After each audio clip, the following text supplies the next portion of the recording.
So people like the Tillamook people, we hunted for elk, for deer, fishing, we use traps, netting, so there's all types, any way you can think of fishing. I mean, all the things that you do now that you think is leisure, that's what they did as for subsistence.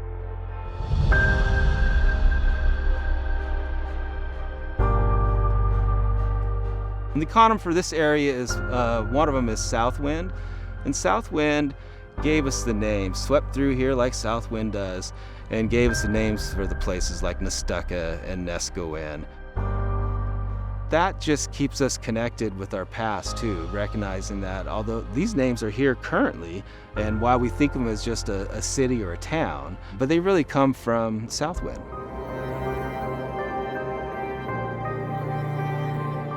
You know, when you get displaced, a good comparison would be like if people told you, yeah, fine, do your Christian ceremony, but you don't get to do communion. So it's that type of thing. You can still do those ceremonies, you can still do some things, you still understand how everything's interconnected, but you kind of miss some of those things that your history. For us, there's some areas that hold a lot of importance, and you can feel that history.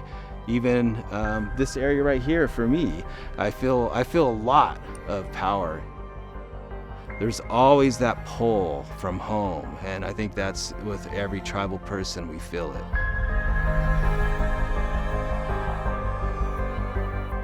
When we were restored, we lost our hunting rights. Basically, we were held hostage. We either agreed to give those up or we weren't going to be allowed to be a restored tribe.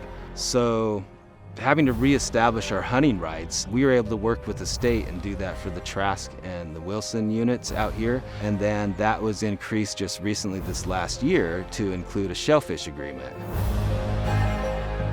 There's a piece of it that is, we've always managed these things. So for us, it's recognition of that we're fully capable. We're always gonna probably manage it better than other people have done it because we've been doing it for millennia. As a tribal people, that obligation never went away. Homelands, it's not just a spot that you put on a map. It's much larger than that. It's those ties, it's those connections. Making sure that you don't only think of it as not only just people in the past, but it's the land now, it's the people now.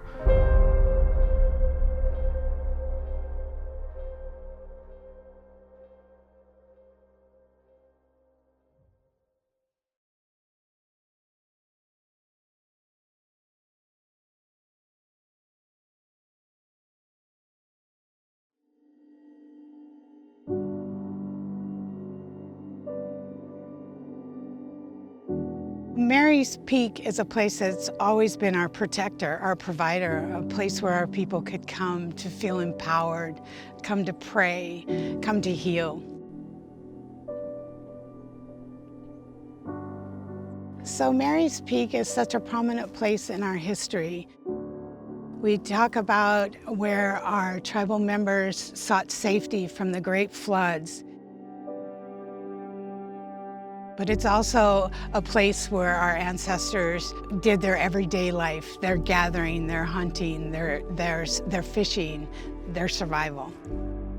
They collected bear grass for clothing and for baskets, hazelnuts and hazel. We collected cedars for our clothing, for our basketry. It's amazing to think what it was like back when our ancestors were here and what they saw and what they thought and how it contributed to the stories we tell to this day. It's so important to our people now for them to be knowledgeable about what our Kalapuya people were up against, how they survived, how they lived here. Being in a place, a sacred place like this, can be very overwhelming, but not in a negative way, in a positive way. It can fill your soul and give you the strength and the courage to keep on with your culture and your history. I imagine that for anyone, it would be a very powerful place to stand and take in the history of our people. Our tribe is still connected in the effort to name the unnamed creeks on the east side using Kalapuya story figures. By us naming these creeks, it reminds people that we've been here from time immemorial and that we're still here and we're still involved, and this place is still very much important to us. I'm grateful for this place, and I'm grateful for our iconums. I'm grateful for our ancestors, for my dad, for all of the people who keep these stories going. I'm thankful that my children are going to be able to learn about this. My grandchildren are going to be able to learn about this, and it's forever a part of our history.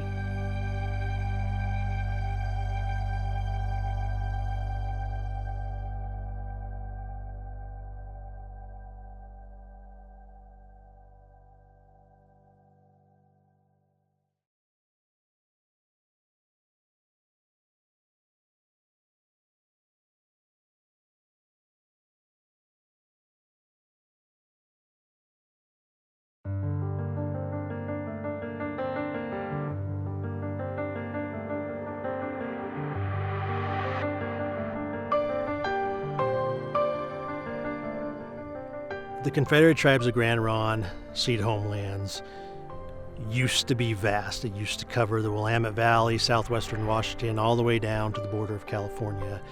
And it encompasses a wide variety of landscapes. And here, Obsidian Cliffs, this is a part of our traditional homelands.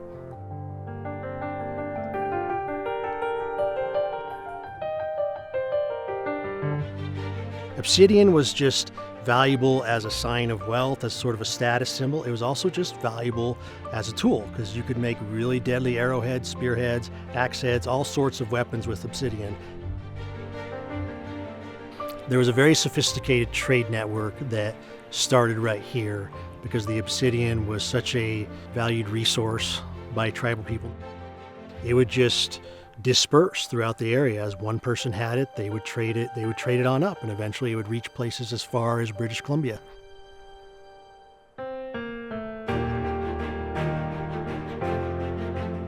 We're hiking along a lot of the same trails that our tribal ancestors were on. It was such a special place for our ancestors. It may look like shattered obsidian, but there's a good chance that that might have been held by the hand of one of our ancestors. There's a story to be told. You just get a sense of history and culture, and you can feel our ancestors, and you can see why this was such an important place for them. It should be a trek to get here. It should drain your body. It should get you into a mood of soul searching, and you should be really relishing in the opportunity to do this hike and come up to this place. And we're giving tribal members more opportunity to basically live history. Our people have been coming up here before this country was even founded, before the idea of statehood ever existed, and we're still coming up here because this place is that special.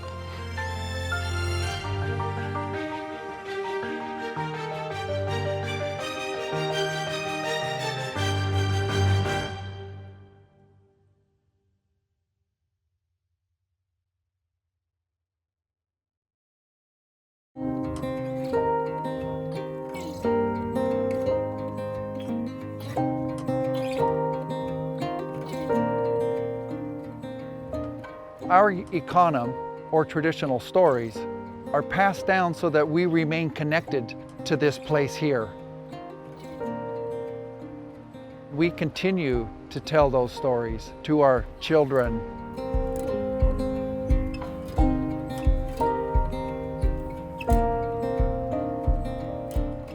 This area on the Sandy River, this is such a beautiful place, and we can see why the Chinookan people made Nechockley Village here. Under the Willamette Valley Treaty of 1855, the Chinookan people were forcibly removed to the Grand Ronde Reservation. But even through the times of reservation life, they knew where the resources were, and they came back.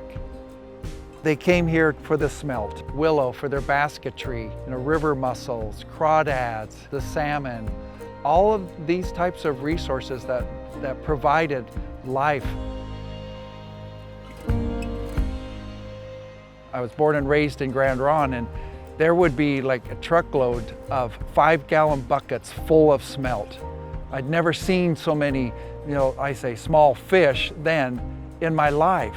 And they gathered at our house, and really it was a source of bringing the community together. If you had an abundant, you shared it with other people, and I truly believe that is the heart of the Grand Ronde people, even today. Unfortunately, since 2017, we have not seen healthy runs. You wouldn't think that there would be such a big problem for such a small little fish. We look at the smelt as an indicator that will show us the healthiness of the river. Today, I am so honored to be able to stand upon the lands of our ancestors. I look to them because they are the original stewards of these lands. To honor the people of the Nochoclee village, we will continue those practices today for my children, my grandchildren, and for generations to come.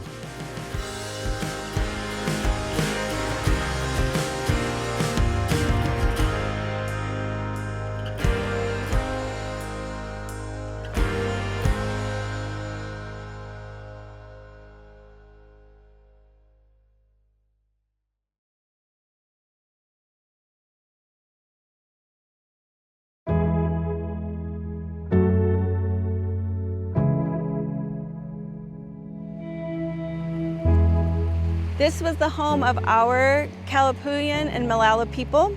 This is the place where they lived. This is the place where they raised their families.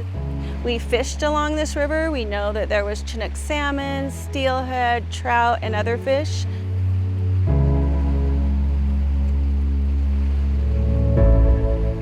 Right across the river, our treaty signers put pen to paper and signed the treaties that removed us from this area.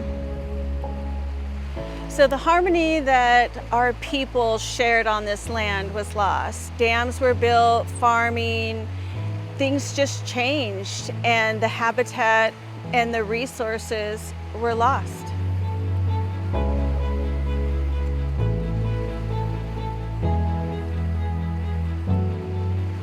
Salmon are important to us. They gave their lives to feed and take care of us, and it's our responsibility for us now to take care of them.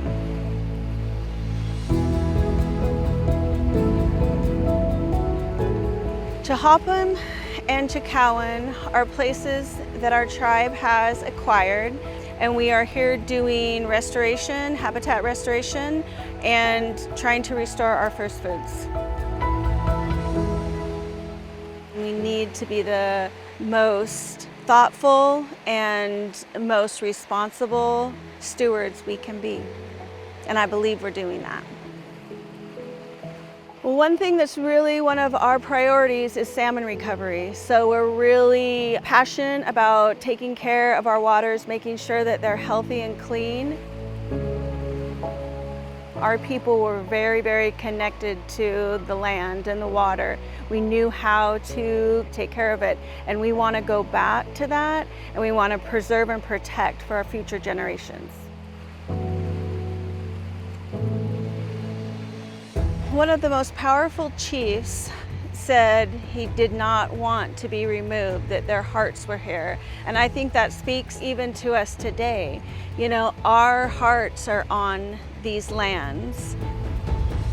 This has always been our home. This has always been our place. And we're returning to reconnect and to restore what's been lost.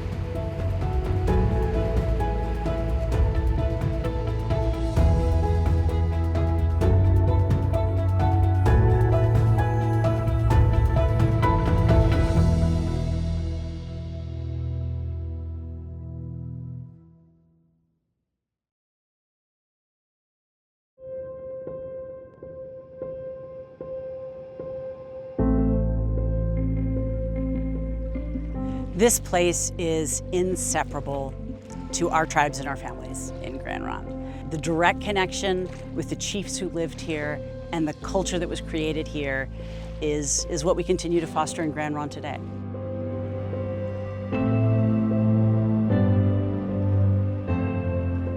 Think of all the foods that came from this water and this land and the partnership between the two. You can understand why this was an absolute hub for trade and cultural exchange. So this place was the home of the Multnomah Chinooks, and this place has ducks and geese in abundance, and cranes and herons. These species are in our stories. We understand the role of blue heron here on the river, who watches for the return of the first salmon every year. All the things that made this such a tremendously valuable and rich place for our ancestors to live made it a very valuable place for the newcomers to want to live. And eventually, that resulted in our ancestors being removed from here to Grand Ronde, where we live today.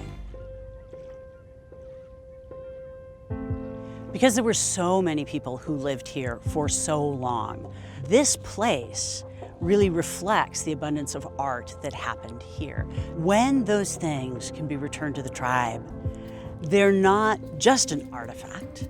They are a lesson and a connection with our ancestors. And so we take those materials and we learn from them directly, and we teach them to our tribal members. It's a precious opportunity to learn from the past in the most direct way.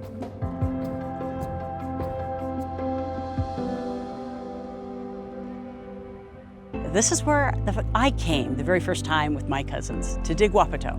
So I think I'll always have that special connection with the first foods gathered here. Anytime that I get to be on our rivers and hear the geese flying by and know that right across the way there's a huge wetland full of Wapato, I feel at home.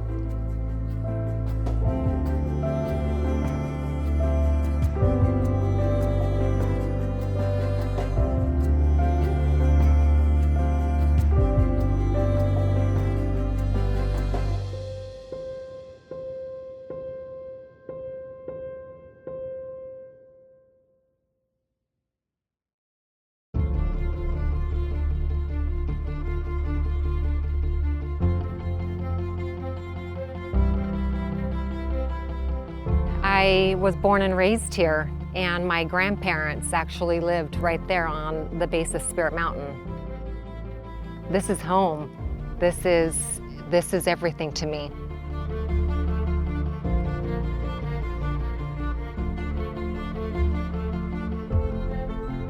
This is the ancestral homeland of the Yamhill Kalapuya peoples, even before the reservation was established here.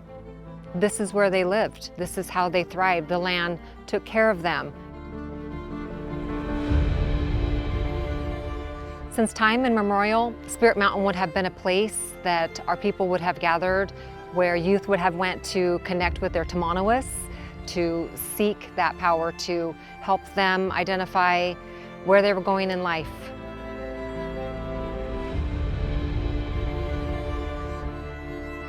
Our family came from Northern California, or Rogue River and Umpqua. So when we came here, the mountain provided healing and comfort to people that really needed to make this their new home. Spirit Mountain represents who we are as a people. When we're out in the community, you see that logo and people see Grand Ronde.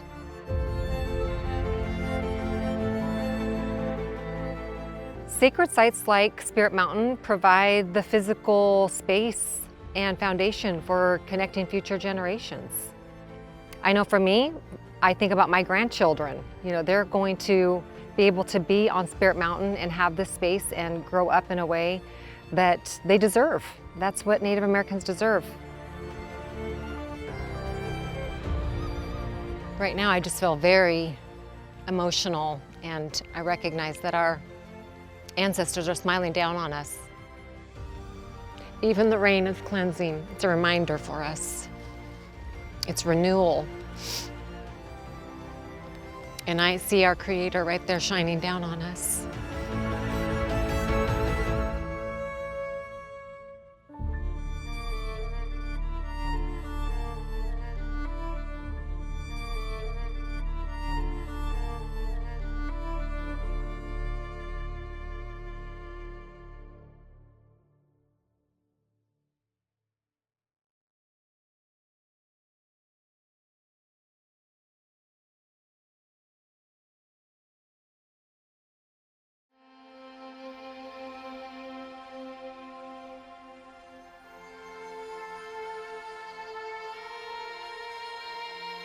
Our traditional stories tell us about Dao Dao, the dragonfly, and his younger brother who prepared these lands for our people to come afterwards. When I saw that sunrise this morning, it just warmed me totally inside. The feeling that I was standing here where our ancestors stood for thousands of years and enjoyed that same bright light coming up over the mountains. They had a fantastic life. You had abundance of fish. You had wild game. There was also camas in the lower valleys. The initial contact with the European settlers that came into the valley, I think, was peaceful. But as more and more came, they wanted more and more of the resources that were here in this great valley. We are standing right here where the 1853 treaty was signed, established a temporary reservation just below us here. After they dissolved the temporary reservation here, they began the forced march, 260 miles, kind of the same path as the I-5 corridor going up. It had to be a rough first few years for them on the Ground Round Reservation, and we all know the federal government didn't live up to their obligation. They're survivors, they survived, and we're here. Once a year, we come down to this place to reconnect to the land, Table Rock, and the community that surrounds us. It's important for us to teach the next generation so they can teach the next generation. If you lose that knowledge of the way it was, you'll never know where you're going. Being down here at Table Rock is like being around your grandkids. Full of joy, full of happiness, and you know that you're in a very special place.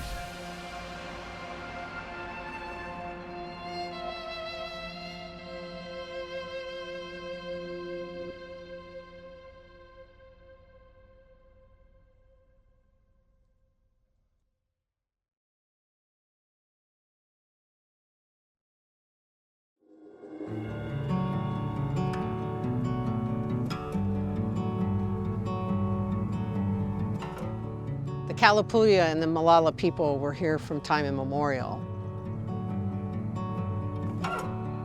Fire was really important to the people here because that's how they maintained the land. The Econom teaches us that after the flood, there was no fire. And Coyote and Copperhead brought fire back so that we could manage our lands.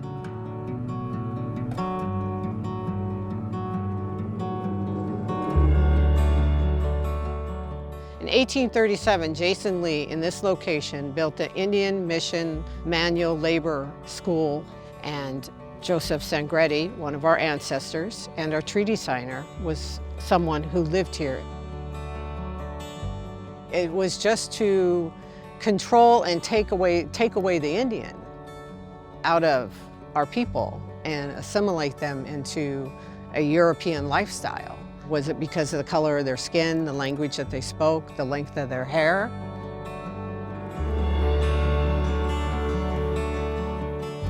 Even though the people were moved to the Grand Ronde Reservation, they still came back to the land. My mom worked in the hop fields. They came out here to, pick strawberries, to pick green beans, and it was a way of life that they had to do to survive. Here in this place where we stand today, there's a silhouette of the mission now that got washed away, but the people survived. Today, the Molalla and the Kalapuya people are still here, and we continue to survive and are part of the Confederated Tribes of Grand Ronde.